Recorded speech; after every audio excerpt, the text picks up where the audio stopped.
What I'm going to show you first, as quickly as I can, is some foundational work, some new technology that we brought to Microsoft as part of an acquisition almost exactly a year ago.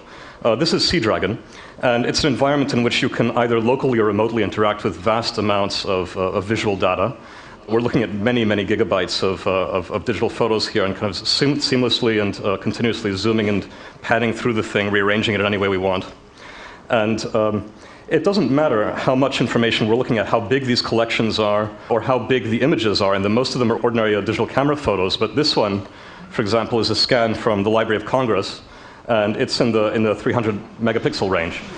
It doesn't make any difference, because the only thing that ought to limit the performance of a system like this one is the number of pixels on your screen at any given moment.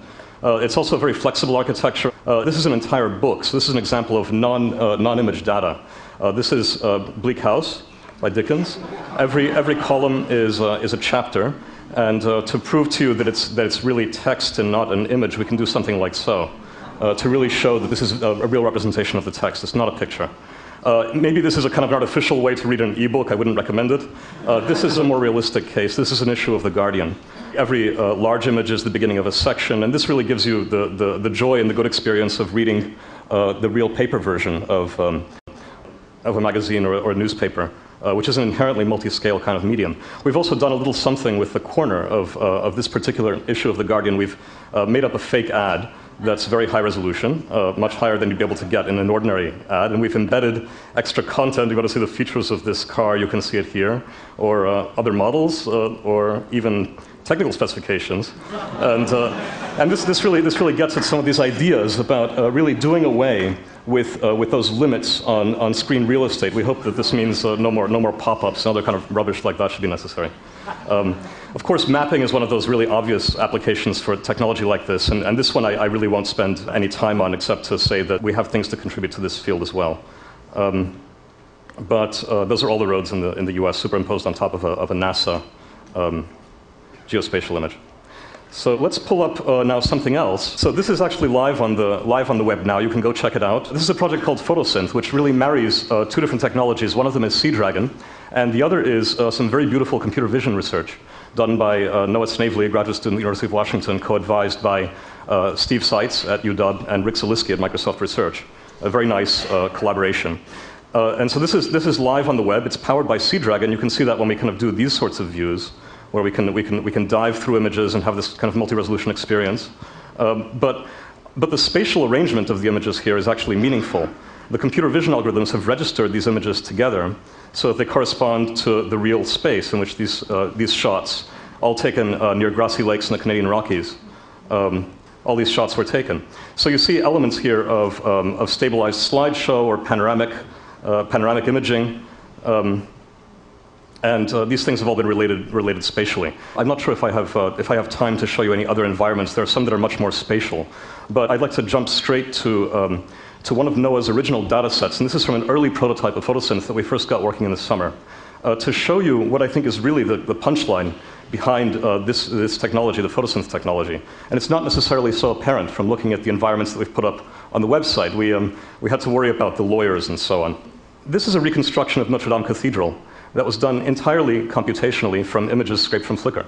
You just type Notre Dame into Flickr, and you get some pictures of guys in T-shirts and of the campus and so on. And each of these orange cones represents an image that was discovered to belong to this model. And so these are all Flickr images, and they've all been related spatially in this way. And we can just navigate in this very simple way.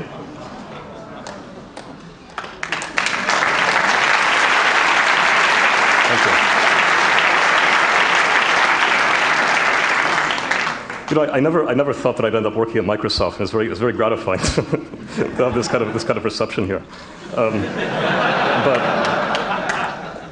So this is, as you can see, this is lots of different types of cameras. It's everything from cell phone cameras to professional SLRs.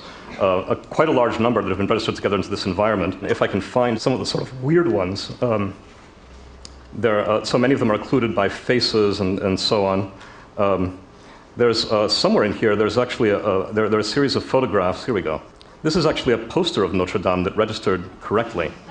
Okay, so if we can dive in from the poster to a physical view of this environment.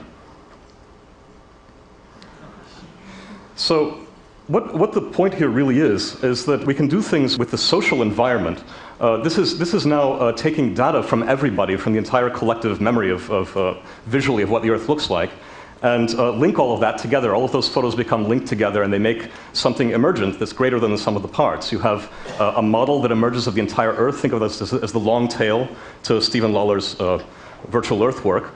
And this is something that grows in complexity as people use it, and whose benefits become greater to the users as they use it. Their own photos are getting tagged with metadata that somebody else entered.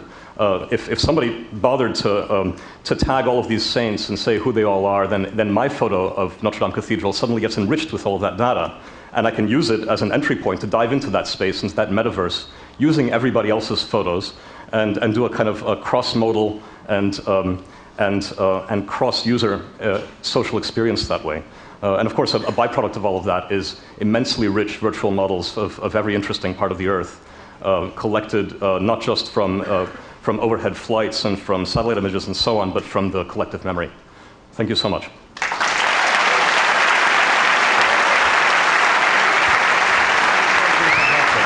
Just wait 1 second. I've got one question for you. So, do I understand this? Do I understand this right? That what your software is going to allow is that at some point, really within the next few years, all the pictures that are shared by anyone across the world are going to basically link together. Yes, what this is really doing is discovering, it's creating hyperlinks, if you will, between images.